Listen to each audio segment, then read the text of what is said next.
Hello. I'd like to talk to you today about the difference between wealth and prosperity. I want to talk about this through 7 different points I'd like to make. The first one is that prosperity leads to simplicity and wealth leads to complexity. So this is the first way of understanding these two terms as I'm sharing them. Prosperity is something that makes your life lighter.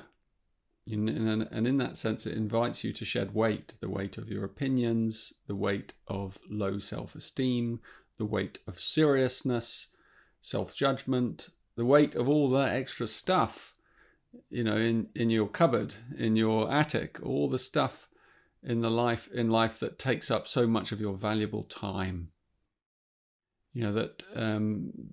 Wealth is about accumulation as opposed to prosperity being about flow. So those are two very different things to consider. And prosperity is something that we cultivate, because it's an inner experience as much as an outer experience.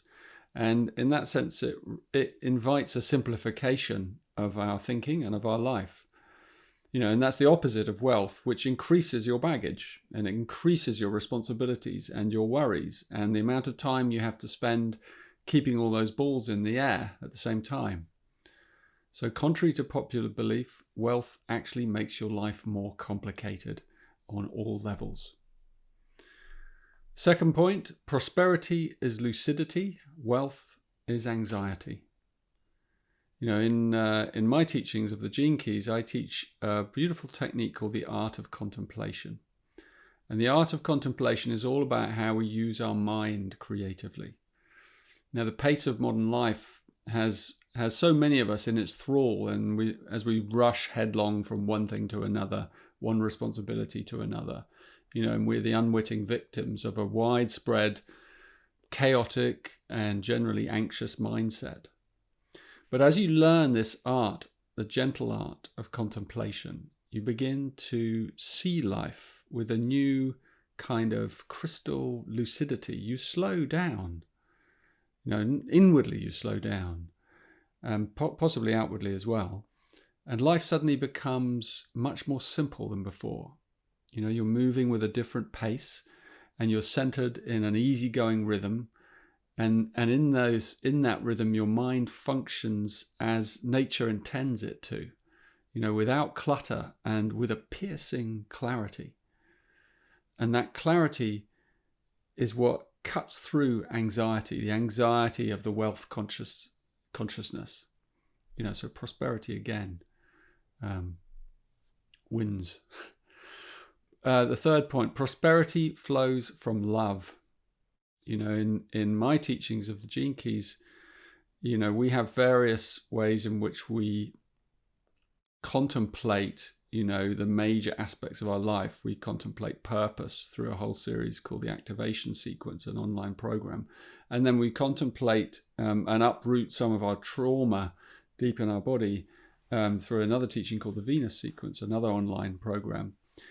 And one of the things I've learned about these sequences, which are called the Golden Path, is that they come in a certain order, and they go in the order of purpose, partnerships, or love. Purpose, love, prosperity, and that's an incredible revelation that they naturally flow in that order, because what it says is that. What it's shown me is that prosperity only really comes about when we've learned to heal our heart, when we've dealt with our trauma. Indeed, prosperity is the byproduct of an open heart. So once again, the hunger for wealth, actually, all it is a great distraction from the path of the heart. So how can you heal your heart, which needs softness and patience, when you're chasing this illusion that possesses your mind for most of your day? You're chasing this illusion of success or, accumulation. And in fact, prosperity really flows from love. So that's a real key point. Number 4, prosperity is of the whole being. Wealth involves only the material plane. is really a key one. So prosperity, it involves the fullness of your life. How can you prosper if you're not healthy? How can you prosper if your relationships aren't fulfilling? How can you prosper if you're not deeply connected to a sense of purpose? When your heart finally opens, you will already have realized how lucky you are to have discovered this greatest of secrets, that it's love that buys you time, not money. Number 5, prosperity is philanthropic. I like this one. I like them all. This can be a huge revelation for modern businesses. It's the universal law that to receive the true wealth of nature and life, we have to give back to life. And the philanthropic approach, therefore, has to be at the heart of all businesses from the very beginning. It has to be integral to the business model itself. It can't just be an add-on. It's got to be at the core. A heart-based approach to business is so revolutionary and rebellious, in fact, in today's world, that actually it can't fail to attract the allies and resources that are necessary for the dream of that business to become real. So, contemplate these things as you go about your everyday life, particularly if you're in business. Number 6, prosperity is relative.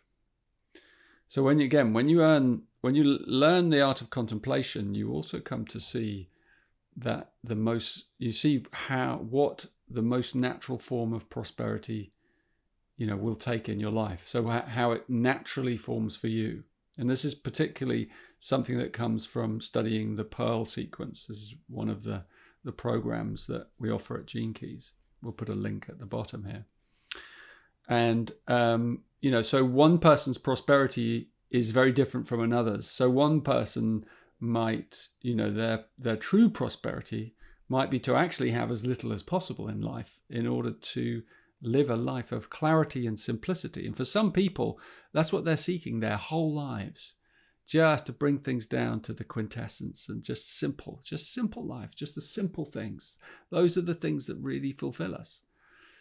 Whereas another person might harbor a deep dream of service, in their soul, in their heart. And that service might require substantial resources. That's a different form of prosperity.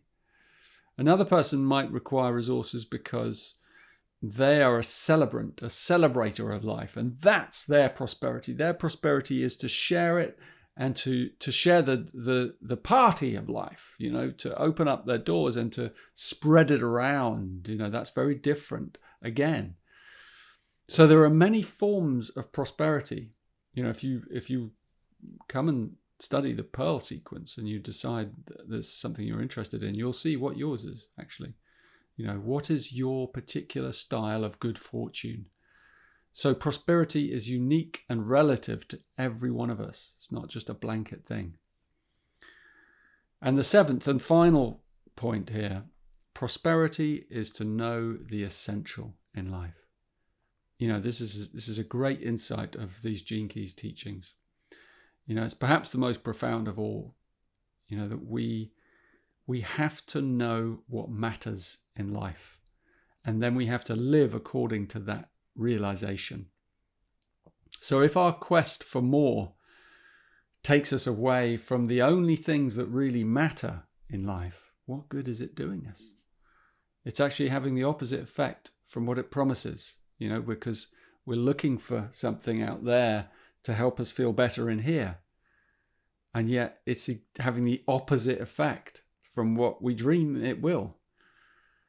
And when you get to the end of your life and you're on your deathbed, this is the case with almost everyone. People, there's been a lot of research, like what do people think of on their deathbed? It's usually only 2 things: the value of the life that they've lived and the people that they've loved.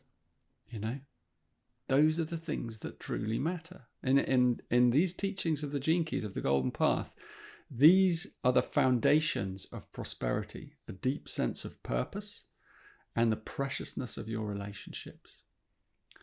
You know, these are the essentials in life.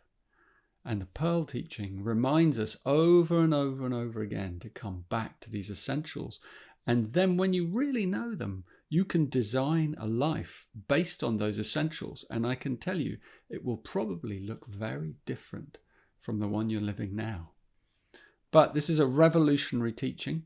And, you know, I guess I'll leave you with this final question. You know, and I invite you to be brave in your response.